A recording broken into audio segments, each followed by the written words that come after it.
Maurice Couillard, Centre de soutien en santé mentale.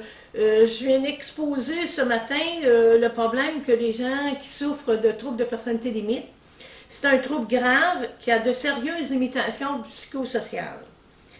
La prévalence dans ce groupe est de 1,8%. C'est assez élevé, mais par rapport à ça, il y a des degrés divers. On peut commencer à léger, moyen et grave, sévère et persistant.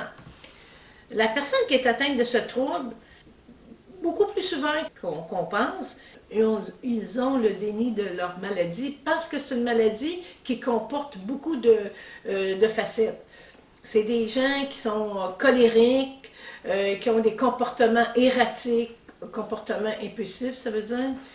C'est souvent accompagné d'un autre trouble, trouble de bipolarité, trouble anxiogène, que les personnes atteintes ont de la difficulté à se faire soigner parce que dans un premier temps, c'est des gens qui sont instables, qui n'acceptent pas cette maladie. Il n'y a pas vraiment d'organisme spécifique qui s'occupe spécifiquement du trouble de personnalité limite. C'est ça qui est dommage.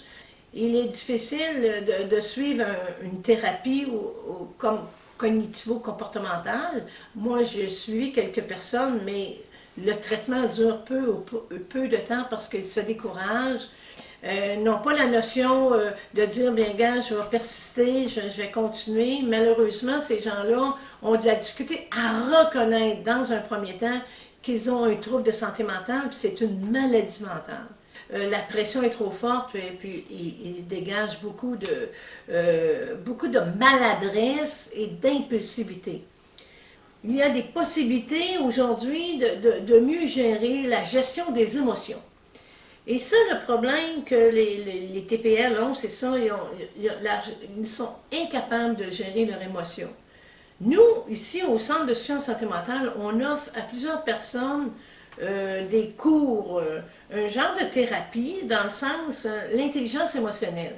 Parce que l'intelligence émotionnelle, c'est un ensemble, c'est un tout concernant les problématiques vécues avec la gestion des émotions.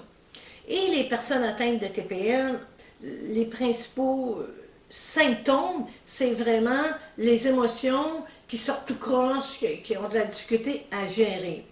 Puis qui ne reconnaissent pas qu'ils ont besoin d'aide. Pour eux autres, ben gars, je suis capable de gérer mon impulsivité, je suis capable. Dans le fond, quand arrive un incident, un événement, des fois chaotique pour eux autres, bien, ils perdent le contrôle. Malheureusement, ils commencent des thérapies et ils ne terminent pas. Ils vont commencer une thérapie comportementale, cognitivo-comportementale même, la psychothérapie, mais ils pensent qu'après 2-3 cours, ils sont corrects, puis on recommence, puis je suis guéri, je suis correct. Mais non, ça revient constamment.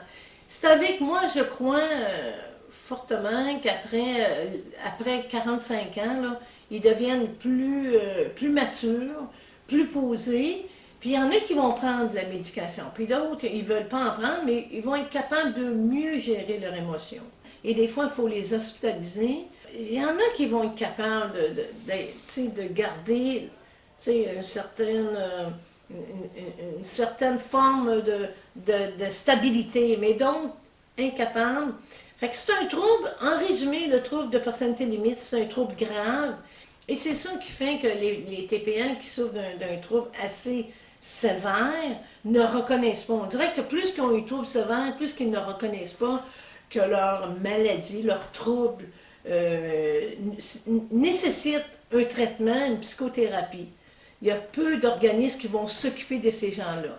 Nous, le Centre de soutien en santé mentale, on commence à dire qu'il faut vraiment qu'un organisme s'occupe de ces gens-là qui ont besoin d'aide, puis qui ont besoin aussi d'une thérapie. Ils ont besoin de voir qu'est-ce qui ne fonctionne pas, quelle émotion, qu'est-ce qui sont de la difficulté à gérer ça.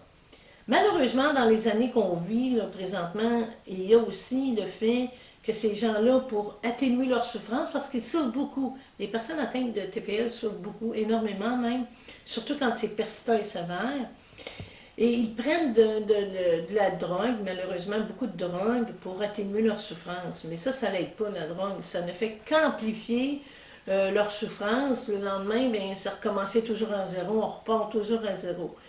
C'est pourquoi nous autres, on a mis une annonce dans le Courrier du Sud là, pour aider ces gens-là, puis avoir, on va donner 10 séances pour commencer, pour ceux qui veulent vraiment apprendre à mieux gérer leurs émotions.